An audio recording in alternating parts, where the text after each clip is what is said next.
Well, there's someone to shed some light on some bad movies, Gene. Leaping into the balcony, it's Spot the Wonder Dog, here to help us track down the dogs of the week, the week's worst movies. Well, my dog this week is an old movie from late December that probably thought it was going to slip by our little reviewing stand here, but no way. First Family is one of the dumbest, most tasteless comedies ever to come out of a Hollywood studio. It's a parody of life in the White House with, for example, an idiotic vice president who desperately wants one of President Bob Newhart's pens.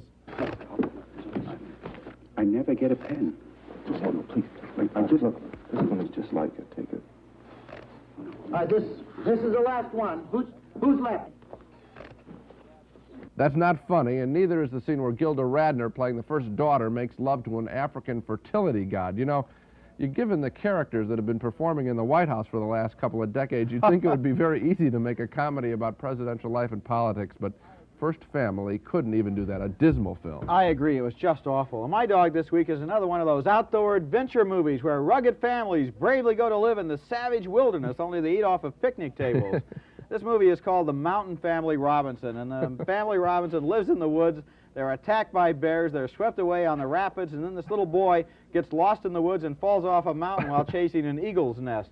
But the high point of the movie for me was when the family dog was chasing a bobcat, and in the close-ups, you can see that the big, vicious bobcat is really just an ordinary house cat. Just think, Spot, with a little makeup, you could play a mountain lion. Okay. Well, now we switch to bad movies. Yes, Spot the Wonder Dog. It's time for the Dogs of the Week, where Roger and I each pick the week's worst movies. Well, gee, my dog this week is called The Cauldron of Death. It's an Italian import. It's very badly dubbed into English, and something tells me this is not exactly a new movie. It's been retitled, I think. What clues do I have? Well, when the movie's title flashes on the screen, it's in a different print style than the rest of the credits. That's always an ominous sign. The movie stars Chris Mitchum as the son of a mafia chieftain trying to avenge his father's death by sneaking into the fortress of another Italian godfather and killing him. He outwits 6 or 8 tough guys, and in one of the movie's most ridiculous scenes, he has the mafia hitmen chasing him in 3-piece suits. They're climbing up cliffs, jumping out of trees on top of one another. Sounds like it was inspired by The Godfather, which would make it about 8 or 9 years old. I'll bet you're right. Okay, my dog this week is a hot and bothersome skin flick called 11, an attempt to outdo, of course, the Bo Derek hit 10. Although the film has a couple of cute lines of dialogue, the majority of the film is predictable, hardcore, bump-and-grind sex, and the only erotic moments come at the very end when our 32-year-old male hero finds his 11 dream girl and they make love to the tune of the 1812 Overture. Before that, we have to suffer through a lot of very gross scenes, including a couple of people making love in a coffin. So I guess I have to say that 11 is worth maybe 3, maybe 4. That good, huh? Well, here's Spot the Wonder Dog to bring on some films that won't give anybody their money's worth. It's time for Dog of the Week, where Roger and I each pick the week's worst movies. Well, gee, my dog this week is one of the dumbest, most ineptly acted, worst directed, most incredibly boring movies that I've ever seen. Wow. It's an all-time dog, and it's called Land of the Minotaur. Now, you know what a Minotaur is. It's a Greek god with the body of a man and the head of a bull. Well, this movie is more than half bull. The Minotaur itself looks like a plaster of Paris statue with 2 blowtorches stuck up its nose.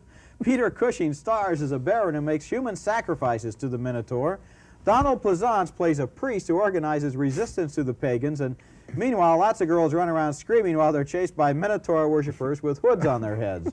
This movie sets some kind of a record for Peter Cushing, the veteran British movie Dracula who's been in dozens of bad movies. Land of the Minotaur is without any doubt the worst Peter Cushing movie of all time. That might make a good trivia question in a couple of years. My Dog of the Week is The Last Challenge of the Dragon, a thoroughly ridiculous kung fu movie. How ridiculous?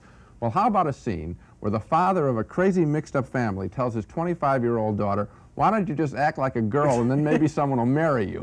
Or how about the son-in-law who tells his wife not to worry that her brother has stolen $10,000 from her purse to feed his gambling habit? Says the brother-in-law, oh, you know, he's always doing that. Of course, kung fu movies specialize in kicks to the head, not witty dialogue, so maybe it's more important to say The Last Challenge of the Dragon has people with their faces all cut up before anybody's foot crashes into their mouth. This is a true dog. You know, they're always doing that. Right. Well, thank you, Spot, for a complete change of pace. Here he is leaping into the balcony. Spot the Wonder Dog, here to help us pick the dogs of the week, the week's worst movies. Well, my dog this week is a rotten film from last summer that has resurfaced in some theaters now, and I want to drown it. It's the Gong Show movie, and yes, it's the story of the life and times of Chuck Barris, the creator of that late and disgusting TV show. Here we learn that poor Chucky boy has some emotional problems resulting from the success of his show. He doesn't like fame, we're told.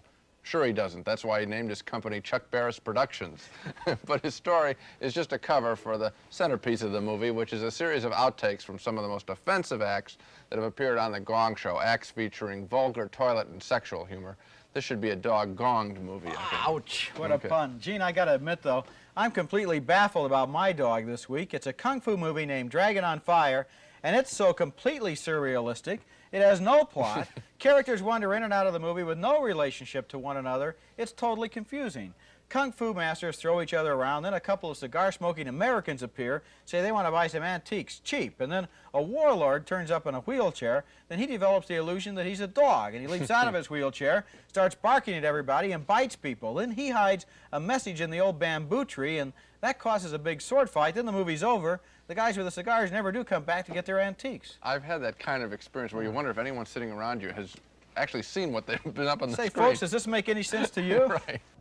Speaking of lost, Gene, look who we just found. It's Spot the Wonder Dog, leaping into the balcony to look for bad movies, and since it's Academy Award time, Gene and I decided to pay special honor to the worst nominations out of a total of 96 nominations in this year's Oscar race. So here they are, the dogs of the Academy Awards. You go first, Gene. Okay, my choice for the dog nomination of the year is Paul Zastupnovich, who received an Academy Award nomination unbelievably for his costume design of the Irwin Allen disaster film When Time Ran Out.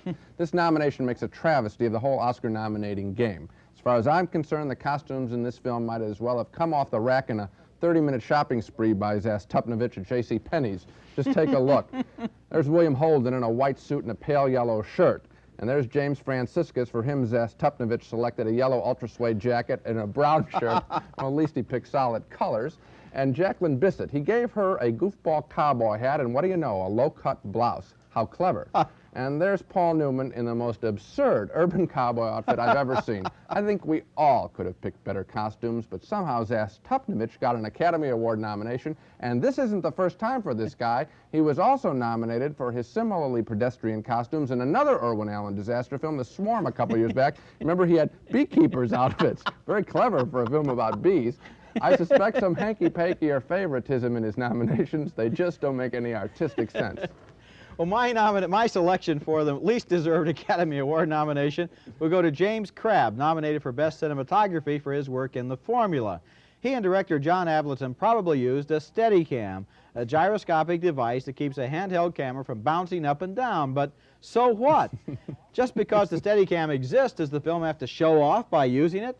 They deserve the blame here for showboating in protracted scenes like this one. A long, hard-to-follow conversation between George C. Scott and his boss as they walk downstairs and around bins and down corridors, all photographed in one continuous, unbroken, and unnecessary shot. After a certain point in that scene, you're so distracted, you lose track of what they're talking about. I was waiting for them to crash into the wall already. Well, here's our original, Spot the Wonder Dog, reminding us it's time, once again, for Dogs of the Week, where we each pick the week's worst movie. Okay, Gene, my dog this week is an incredibly idiotic comedy named Dirty Tricks, and it's a dirty trick, all right, on the audience. The movie stars Elliot Gould and Rich Little as college professors, and Kate Jackson, formerly of TV's Charlie's Angels, jiggling her way into a movie debut as a TV reporter who falls in love with Gould. Meanwhile, there's a ridiculous plot about a stolen document proving that George Washington was a British spy.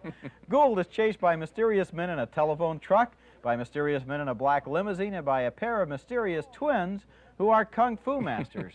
They're all trying to prevent the scandal of the earth-shaking revelation that George Washington could tell a lie. Well, so what? You seen one cherry tree, you seen them all. Okay, my dog of the week is a dismal comic melodrama called Earthbound, the latest syrupy trash from that film company in Salt Lake City that used to be called Sun Classic Pictures. Now they call themselves Taft International Pictures. No change, though, in the quality of their films.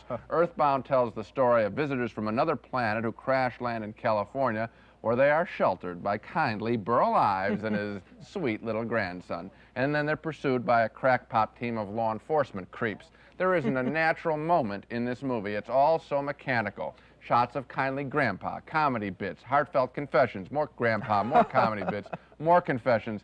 It feels like this movie was made by a machine, not human beings. Another production of Planet X. Right. So much for the dogs. Now let's take another look at the main movies on this program.